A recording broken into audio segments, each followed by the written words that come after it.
Эл аралык токой күнүнө карата Бишкек шаарынын Ден соолук паркынын аймагына 50 даана көчөт отургузулду. Жер жүзүндө токойлор азайып баратканына байланыштуу 2012-жылы Бириккен Улуттар Уюмунун башкы ассамблеясы 21 мартты эл аралык токой күнү деп жарыялаган. Бул күн айлана чөйрөнү жашылдандыруу иш-чараларын өткөрүү максатында белгиленген. Анын алкагында айыл, суу чарба жана аймактарды өнүктүрүү министрлигинин жамааты жана эл өкүлдөрү Сейил Бакка 35 даана ак чечектин жана 15 даана чынар теректин көчөттөрүн отургузду. Министр мындай аракеттер Бишкек шаарынын абасын таза кармоого салым кошоорун айтып, кала тургундарын көчөт тигүүгө чакырды. Мен ушул мүмкүнчүлүктөн пайдаланып, ошол бишкектиктерди чакырат элем. Ар бир бишкектик бир көчөт деген алкакта ушундай бир чакырык айтат элем.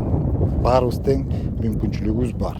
Бирден көчөт отургузсак, бул анча көп убакытты жана каражатты талап кылбайт. Бирок ошол эле мезгилде биздин айлана чөйрөбүздү, анын ичинде Бишкектин ичиндеги жашылдандыруу маселеси жана аба ырайын тазалоодо абдан чоң салым кошкон болот элек.